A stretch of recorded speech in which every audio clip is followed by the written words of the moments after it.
Olá você que acompanha este perfil, este canal no YouTube, no Rumble ou no Telegram e também no Facebook. Bom, estava em meu trabalho e aconteceu que um dos clientes que tinha algumas crianças com ele, possivelmente seus filhos, estou supondo, pode ser que seja um neto, um primo, sobrinho, e deixaram em cima do que eu estava cuidando dentro do meu ambiente de trabalho, um envelope. Depois que eu fui verificar o que estava escrito, eu dei risada comigo mesmo e pensei, seria bom gravar um vídeo a respeito. E qual e qual envelope era esse? Esse daqui, ó. Não sei se você está dando foco, tá certo? Mas de qualquer forma está escrito dízimo e oferta. Aí eu falei, opa, é aqui que a criança botaria, porque o desenho é infantil e está escrito dízimo e oferta em envelope, né? E aqui está um versículo fora de contexto, como os religiosos sempre botam. Aí está assim: cada um dê conforme determinou em seu coração, não com pesar ou por obrigação, pois Deus ama quem dá com alegria. Claro que algum religioso aí sempre gosta de distorcer algumas palavras, pode dizer assim, Nicolas, é óbvio que vai estar um versículo, olha o tamanhozinho do papel, você acha que eles vão botar o contexto inteiro aí? Bom, não teria problema nenhum botar um versículo aí, mas fora de contexto, para dar o pretexto para confirmar e dizer que aqui está falando de algum dízimo e oferta, aí está errado, meu filho. Toma vergonha na sua cara. Bom, enfim. Aí aqui é da denominação metodista, que é aqui na cidade. E tá aqui o texto de 2 Coríntios 9, 7. E é claro que a gente não vai ler todo o contexto, mas Paulo, aqui em 2 Coríntios, está escrevendo, está falando a Tito, que é o companheiro dele, está dizendo como portar, como comportar, como ensinar, como dirigir as pessoas, não num culto, não numa denominação religiosa, mas você vai ver junto comigo. Não vou pegar todo o contexto, onde ela começa, onde termina, porque aqui não é um texto que eu estou desenvolvendo, é um vídeo. Então tem que ser um pouco diferente. Eu já tentei fazer da mesma forma que eu faço em vídeo, mas ficaria muito maçante. Seria melhor em texto do que em vídeo.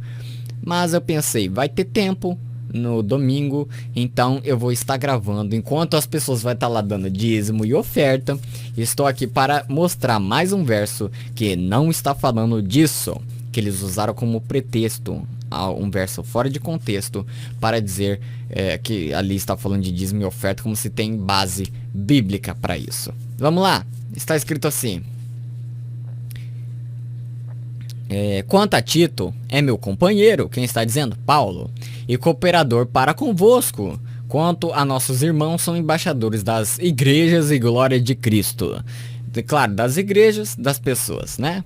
Portanto, mostrai para com eles e perante a face das igrejas, a face das pessoas, a prova do vosso amor e da nossa glória acerca de vós.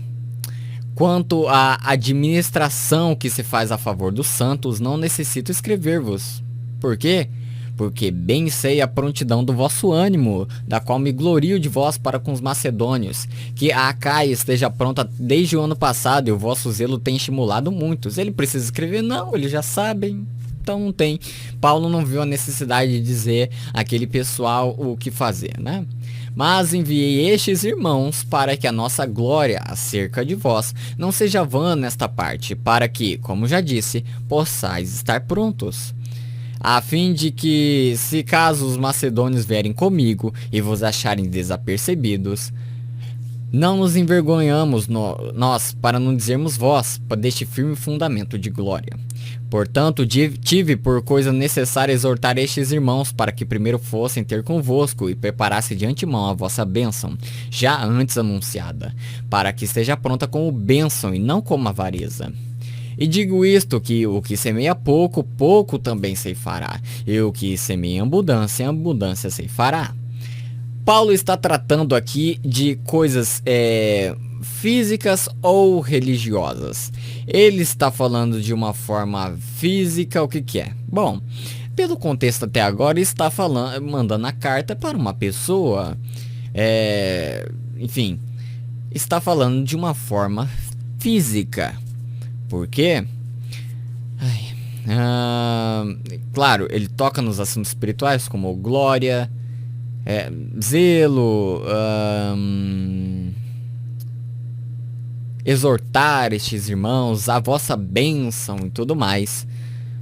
E até que ele chega, cada um, e digo isto, que o que semeia pouco, pouco também ceifará, o que semeia em abundância ceifará. Será que aqui neste verso ele está falando de algo espiritual ou de algo físico? Bom, vamos lá. Cada um contribua, cada um quem? Os de hoje? Não, Paulo não está escrevendo para os de hoje. Paulo não estava imaginando os de hoje. Os de hoje, os metodistas, existiam naquela época? Eu acho que não, né? Então, não era com eles, tá bom? Cada um quem? Senão, esses que ele está falando e mandando a carta e quem recebeu? O destinatário. Cada um contribua segundo propôs no seu coração. Cada um segundo propôs no seu coração. Não com tristeza ou por necessidade, porque Deus ama ao que dá com alegria. E Deus é poderoso para fazer abundar em vós toda a graça, a fim de que, tendo sempre em tudo toda a suficiência, abundeis em toda boa obra. Essas pessoas. Conforme está escrito. Conforme está escrito. O que está escrito? Espalhou, deu aos pobres, a sua justiça permanece para sempre. E Paulo volta de novo. Se a pessoa não entendeu aqui, vamos voltar de novo? Seguindo, mas ele volta a repetir, olha. Ora, aquele que dá a semente ao que semeia, também vos dê pão para comer, e multiplique a vossa sementeira, e aumente os frutos da vossa justiça. Espalhar, dar aos pobres a semente, as boas novas, a sã doutrina, as igrejas, que são as pessoas. As pessoas dentro desse sistema capitalista precisam do dinheiro, mas Paulo aqui não está falando disso. Por o semeador você vai dar dinheiro ou vai dar uma semente para ele plantar e assim germinar e tudo mais e poder comer depois? Olha a alusão, olha a figura que Paulo está fazendo agora. Ele está falando alguma coisa de dinheiro? Não. No contexto aqui não. Ele falou alguma vez disso? De manter a pessoa com isso financeiramente? Ele não está falando isso. Ele está falando de algo espiritual, porque está falando de glória, de bênção, mas demonstrando com as coisas físicas para as pessoas entenderem. E como devia se portar, e até alguma coisa ele não achou necessária, porque o jeito que estavam fazendo, maravilhoso, segundo a concepção de Paulo. Porque em tudo enriqueçais para toda beneficência, a qual faz que por nós se deem graças a Deus. Porque a administração deste serviço não só supre as necessidades dos santos, mas também é abundante em muitas graças que se dão a Deus. Visto como na prova desta administração, glorifico a Deus pela submissão que confessais quanto ao Evangelho de Cristo e pela liberalidade de vossos dons para com eles e para com todos. E pela sua oração por vós, tende de vós saudades por causa da excelente graça de Deus que em vós há. Graças a Deus, pois pelo seu dom inefável. Além disto, eu, Paulo, vos rogo pela mansidão e benignidade de Cristo, eu que na verdade quando presente entre vós sou humilde, mas ausente, ousado para convosco. Rogo-vos, pois, que quando estiver presente não me veja obrigado a usar com confiança da ousadia que espero ter alguns, que nos julgam como se andássemos segundo a carne. Porque andando na carne, não militamos segundo a carne. Não lutamos segundo a carne, não somos segundo a carne. Porque as armas da nossa milícia não são carnais, mas sim poderosas em Deus para a destruição das fortalezas, destruindo os conselhos e toda a altivez que se levanta contra o conhecimento de Deus e levando cativo todo o entendimento à obediência de Cristo. E estando prontos para vingar toda desobediência quando for cumprida a vossa obediência. Olhais para as coisas segundo a aparência, se alguém confia de si mesmo, que é de Cristo, pensa outra vez isto consigo, que assim como ele é de Cristo, também nós de Cristo somos. Porque ainda que eu me glorie mais alguma coisa do nosso poder, o qual o Senhor nos deu para edificação e não para a vossa destruição, não me envergonharei. Para que não pareça como se quiser intimidar-vos por cartas. Porque as suas cartas dizem são graves e fortes, mas a presença do corpo é fraca e a palavra é desprezível. Pense o tal isto que quais somos na palavra por cartas estando ausentes, tais seremos também por obra estando presentes. Bom, Paulo aqui continua na carta aos Coríntios, às pessoas de Coríntio. E aqui ele não está falando a denominação metodista de Coríntio, não. Ele está falando as pessoas de Coríntio. A igreja no grego é eclésia, ou eclesia, como alguns gostam de dizer, que significa chamados para fora. Vamos pegar aqui dentro do grego para você entender o que eu estou falando. Vamos aqui no texto bizantino, onde está escrito igreja. Vamos ver se eu lembro como está escrito. Putz, agora vai ser fogo, hein? Deixa eu ver. Deixa eu ver aqui onde está escrito igreja.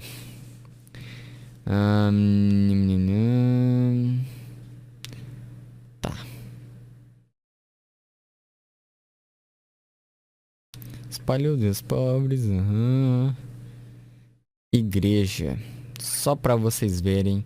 Eu poderia pesquisar, mas não está baixado um certo teclado aqui.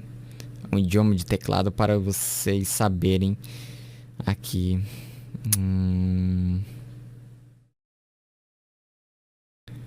Aqui.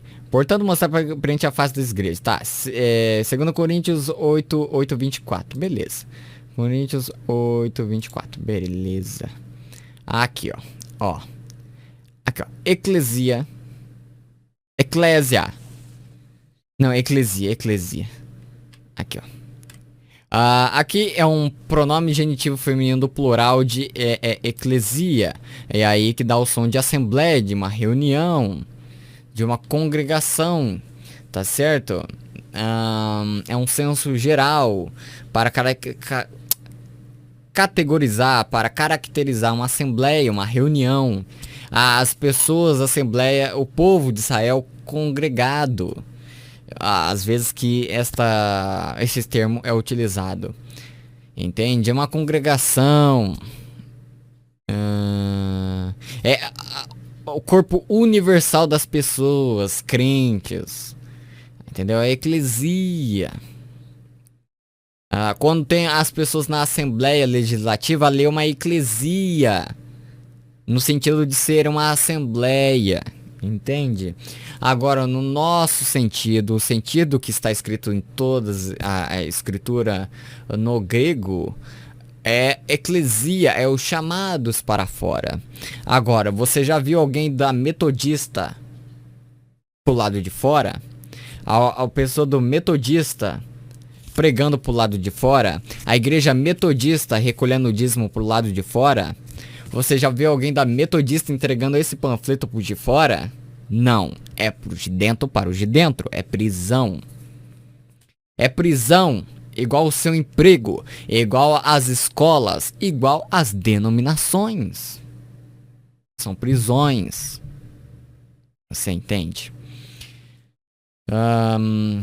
Vamos ver se tem algo mais interessante se falar sobre a eclesia. Eclesia. Vamos lá, não sei se tem. Bom.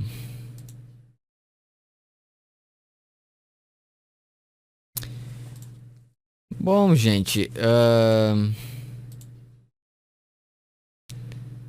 eclesia. Aqui tem uma diferenciação entre os manuscritos. Bom, enfim. The Church, eles traduzem como igreja, né? Claro, tendenciosos tem em todo lugar. Então é um substantivo genitivo feminino do plural de eclesia, que é uma reunião, uma congregação, uma comunidade. Ali já é uma eclesia. Agora, não no sentido de chamados para fora, mas no sentido de estarem reunidos, ser uma reunião. Então, a única coisa que se assemelha, mas não é, com os que estão aí dentro, por exemplo, já que esse panfleto aí, esse envelope é da Metodista, é o conceito de reunião. Agora, não é o conceito que está na escritura ainda. Entende? Pelo menos nesse contexto, não. É o conceito das pessoas reunidas. E esses que estão em Cristo, a fé em Cristo, a glória, a bênção, entendeu? O contexto que Paulo está dizendo. Agora não os que estão aí hoje. Putz, minha luz desligou. Não sei se vai voltar. Agora voltou. Vamos ver quantas vezes ocorre essa palavra da forma que está. Ocorre 7 vezes. E uma forma só do jeito que está. Em 2 Coríntios 8:18, 8:19, 8:23, 1 Timóteo e em Apocalipse 1:20. Bom, gente, esse foi o contexto. Foi rápido, né? Rápido. É porque se eu falar mais alguma coisa aqui, vai ser encheção de linguiça. Tá certo? 1:20, interessante. 1:20. Não sei onde pode estar. Quem tem ouvidos ouça o que o Espírito diz às igrejas. Bom, gente, é isso, tá certo? A face das igrejas. Será que quando Paulo estava escrevendo, ele estava falando para a porta do templo ali, a face dela? Não, a face. Agora, é porque ele estava falando do rosto? Não, uma figura também, mas é porque é humano, entende? É humano escrevendo para o humano. Ele não está falando de algo, de uma construção. Ele não está falando da metodista. Ele não está falando nada de dízimo nem oferta. Ali não está falando para recolher oferta para aqueles. Ele não está falando neste contexto, nesse pedaço que a gente leu. Ele não está falando de dízimo, ele não está falando de sustentar nada, ele não está falando que Deus ama o que dá com alegria no templo. Não está escrito isso. Dá alegria ao que? A quem? O que e a quem? Responde depois. Está escrito. Espalhou. Os metodistas, por exemplo, eles espalham? Ou é só um nicho, uma direção? É o culto e acabou, todo mundo vai para casa. É assim que espalha? É assim que espalha.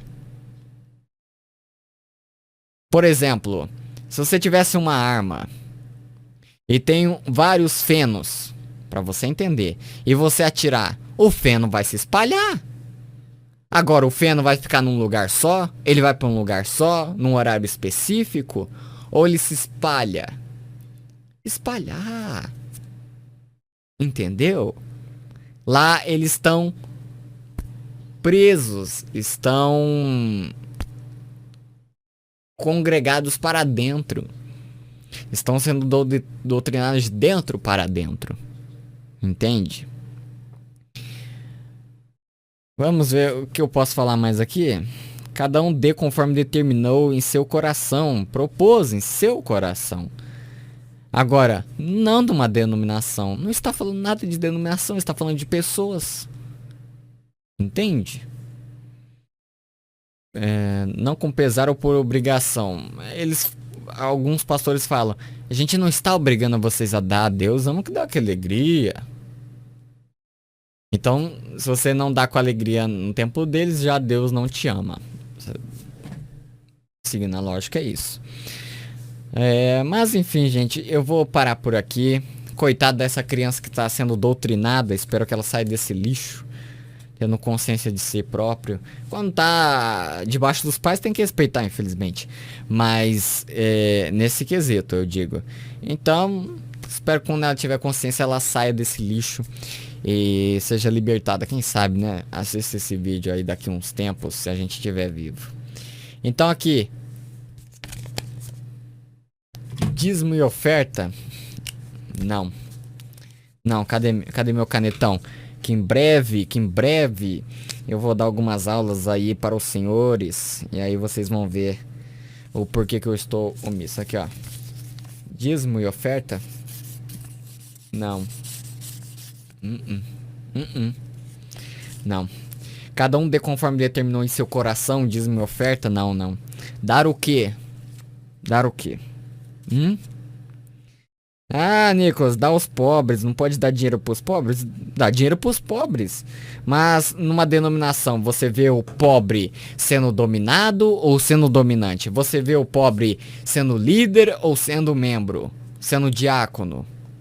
Numa empresa, você vê o pobre sendo gerente ou o riquinho é o gerente?